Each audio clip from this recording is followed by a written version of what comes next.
The cement industry is one of the hardest in the world to decarbonize. And yet, my next guest, Manoj Kumar Rustagi, who is the Chief Sustainability and Innovation Officer at JSW Cement, has spent a large part of his career doing exactly that. What is his leadership philosophy like? What is the trade-off involved? What are the kind of convictions that he holds? We'll be delving into all of this and much more in our next episode of Leaders in Focus.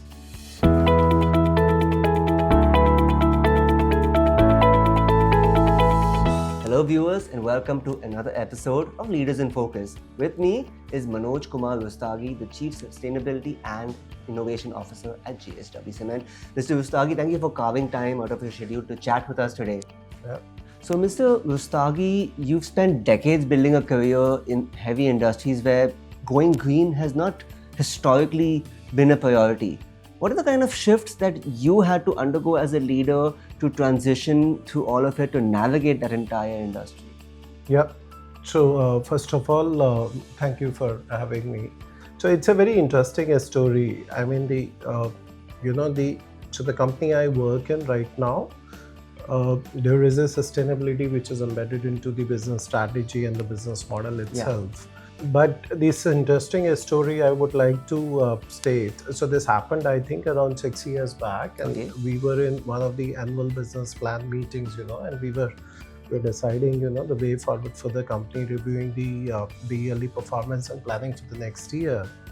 And our chief marketing officer, that time he cited example of a cement company in India, which was taking up this agenda of greening the cement industry, and they were positioning themselves as a leader in the space. And then this question came, that where do we stand and how do we take it as one of the strategy, going forward, or at least, look at where we are in terms of, our own GHG emissions.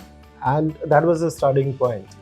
So we started with the data collection because, before that, we were doing a lot of things, but we were not documenting it. We were not putting it into the frameworks, which are the global frameworks.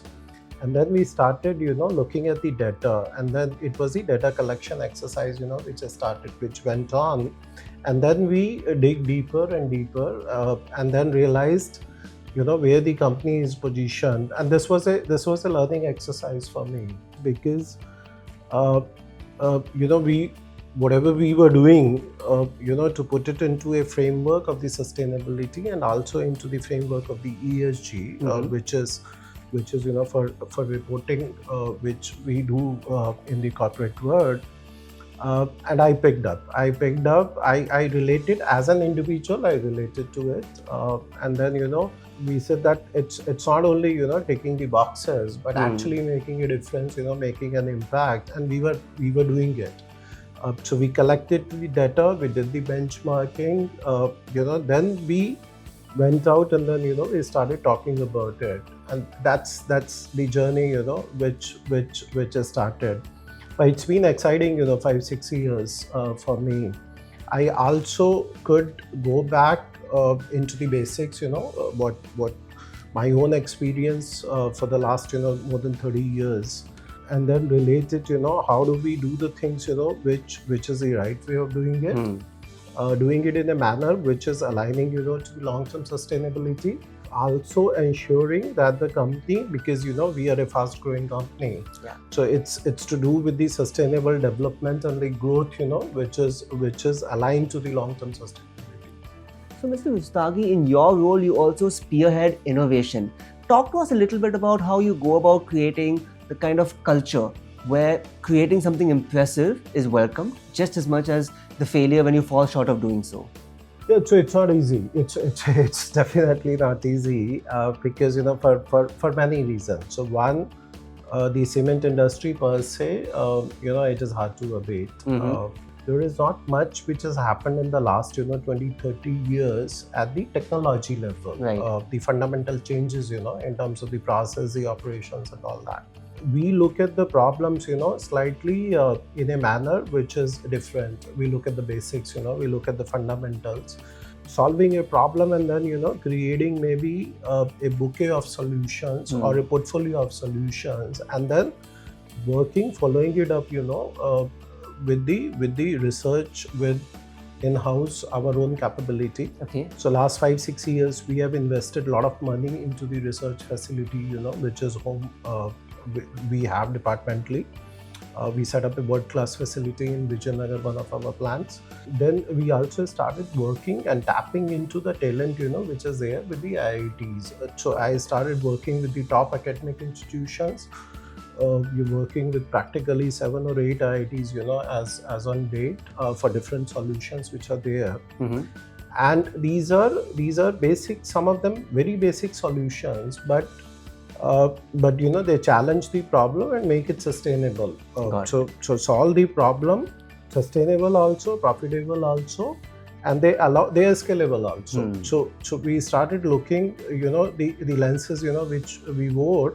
We said that, okay, if we have to grow, let's look at the options, which are available to exercise in terms of, making it green, but at the same time making it profitable and scalable.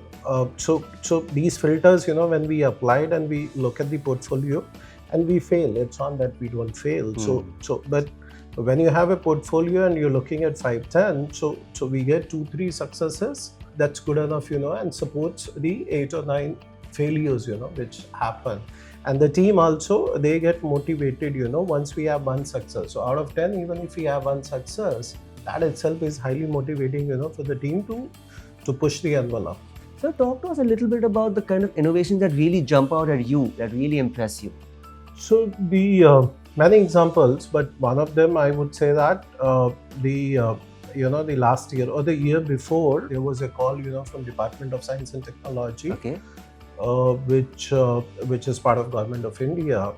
And this was a call for the cement industry in India to look at homegrown CCUS solutions, more on the utilization, so carbon capture and utilization. And then I contacted, 4 or 5 IITs, we brainstormed, and then we looked at the utilization in the construction value chain itself. Okay. We started looking at the options and we made 2 applications. There were 18 applications in total what DST got.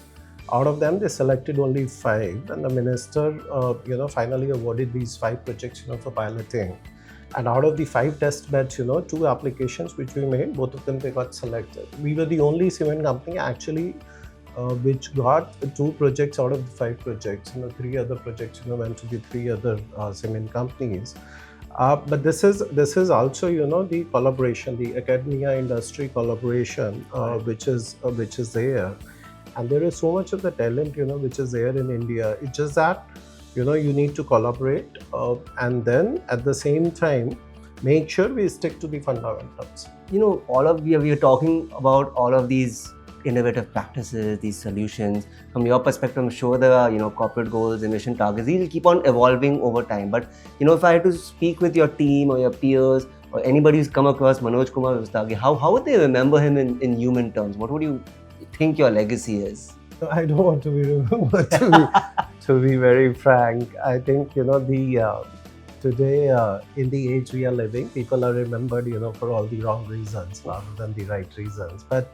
But I want to contribute. I want to contribute as an individual, as a team, and this contribution, we don't have to do many, any major breakthrough. It's not needed. Small things, incremental things, drops, but they are impactful and they are scalable. And this whole idea of sustainability, it is long term. I tell you, my own experience, and at times we face the difficulty because when we work in the corporate, most of the time we are looking at the quarter, which is the next quarter, or maximum the next year. Yeah. Okay. Beyond that, in the decision making, the time frame of 5 years or 10 years is discussed, but at a very, very small level. I mean, it's not the major discussion. And then, as an individual, what I do and try to do is break it down, the 10 years, break it down to 1 year, quarter on quarter, and convert that language, because that then goes through the decision making, goes through the board approvals, easy to present to the management, but at the same time it is aligned to a longer goal. Looking back over the course of your career, Mr. Rustagi, if you had to pick out some words of wisdom, some advice passed on to you from a senior, from a mentor that really sticks out to you, which would stand in good stead for our viewers back home, what would that be? Yeah, so I've got a lot of memories. I was fortunate and blessed, to work with some of the real talents, of the industry, both in the steel and mining and the cement. I spent most of the time in the steel industry before I came to the cement industry. But I've been fortunate. To be guided by some of the real stalwarts, and the technocrats. The one of the things, which I learned during this experience is stay grounded. It is. I mean, it's not a fancy word, but at times, in the corporate, being minimalistic is very good, because minimalist drives the energy efficiency, operational efficiency, some of the innovation, resource efficiency, also the circularity. So for us, the business model which we have, and that is something which individually I related to, because for us. The waste is not waste. Waste is actually a raw material. Yeah. And that has to be converted, value has to be created. At the individual level also, I try, the do more with less, and, that philosophy. And also, it's at times, it's all about the consumption. We have cultures, which are like use and throw. Everybody. When we chase the numbers, we are talking about consumption, increasing the consumption. But it is important, to make sure that we don't generate waste. And if we are generating waste, we utilize waste. And that thing, people understand. It's not that the people don't understand. The new generation, I've got my team members, which are fresh out of the college, less than 30 years old, many of them, and they pick up these things. So it's like sticking, being simple, I would say, being minimalist, and working on these efficiencies by consuming less, which is difficult. I mean, it's not easy, but that's something which I picked up, because our when I started my career, and the people, those who were there, we were having a lot of principles, which are aligned to the sustainability in India. It's there in our DNA as an Indian, and starting from our homes, right? So my parents, they used to say that, okay, don't waste these stuff. If you buy a shirt, take the maximum life out of a shirt. And small things, if the watch is not working, don't throw it away, but get it repaired. Correct. Right? So the small things, extrapolate it, take it to the corporate level, industrial level, and the principles are exactly the same, right? So and then that's what I picked up, and that's what I talk about, and that's what, we practice also. And the good thing is, even the new generation, they are not starved for resources today. I mean, people have money, there is. The per capita in India has increased, what it used to be 30 years back. But it's still, they are aware, they understand. And because it is there in the DNA, it is very easy to get things out of the youngsters, and they start practicing it. Perfect. It's so true, when you say that keeping it simple is not always something everybody does, but it's the ultimate sophistication. Yeah. Mr. Rustagi, thank you so much for chatting with us today, for sharing your time. It was fantastic having you with us. It's a pleasure. Thank you very much. Thank you, sir. Thank you. Manoj Kumar Rustagi represents that rare breed of leader, one who made the hard choices long before it became fashionable. And as JSW Cement scales up its infrastructure ambitions, what it does is present a very compelling answer to what responsible growth could look like. Thanks for watching this episode of Leaders in Focus. I'll see you in the next one.